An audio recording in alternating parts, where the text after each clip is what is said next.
See, this is how I understand karma. Let's say that this is a head, and this is the eye, symbolic for the sense of egoic self, which feels like a center that is in between the ears and behind the eyes, feels like the center from which control happens. It's the sense of control. This is how I understand karma. Now, when this sense of I exists, then this I will feel like whatever happens is an experience to the I. So the I will say, I have experienced this, therefore it's a part of me.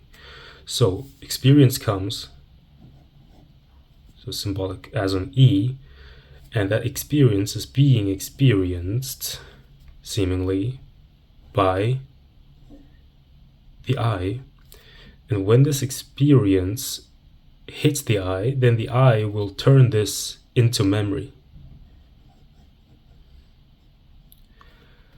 So this is the memory, and as long as the I exists, this memory will be part of the I. So there are going to be a lot of experiences over the years of a human being.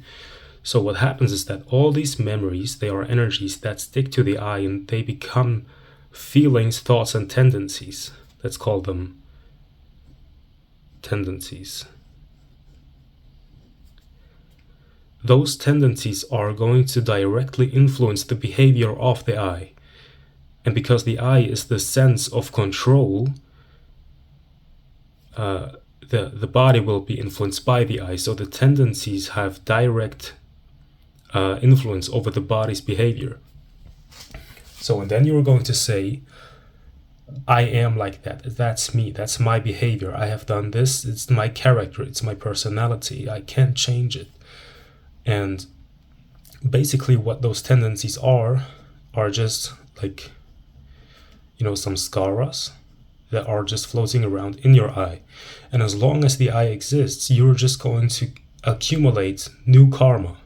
So the E can be replaced also with the word karma. So this karma, so experience is karma. Because as long as there is an I plus experience equals karma. See?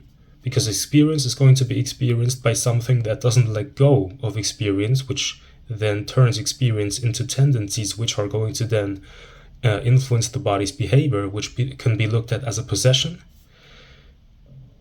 from a demon, for example. So, and when the I dissolves, and then experience is no longer registered by the I, then karma can no longer be accumulated. And when karma can no longer be accumulated because there is no longer an I, then the old tendencies are forced to leave the body. These tendencies are no longer going to be part of the body, but that's the part of awakening that takes time. That's what it is. There's a progress and a healing involved, kind of, because you're letting go of all the tendencies. But the real awakening is just the recognition that there is no I. So the I doesn't have to do something to let go of tendencies, but what has to happen is that the sense of control has to go away, because that's what the I is made of. The I is made of the sense of control. So when control goes away, then all those tendencies are no longer going to be controlled or held by the I, and therefore they have to leave the body. And that happens with tendencies that are leaving the body. That's going to look like crying, going to be angry, going to be emotional, going to be attacked by the mind. When it's leaving, then that's going to show as negative emotions. So, and that's how karma is being accumulated and how you can get rid of it. And when you have a lot of karma, especially bad karma, then you are only going to be able to manifest negative things. When you're only going to have good karma, so-called good karma, then you're always going to be trapped by the fear that you could do something wrong. So the only way to actually have good karma, which is surpassing the concept of good and bad, it's on a holy level, that's the only way how you can actually manifest good things in your life. So when there's no karma, when there are no tendencies anymore, the more clear you become from within. And then that clearness is going to enable the power of the universe to act through you. And it's going to allow you to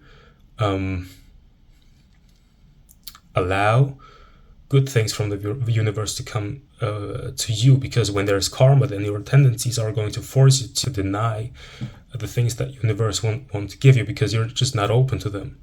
So when there's no I, karma is going to go away, universe is going to live through you, and it's going to bring things to you that you're not going to resist. And that will actually, that's the process of actual manifestation.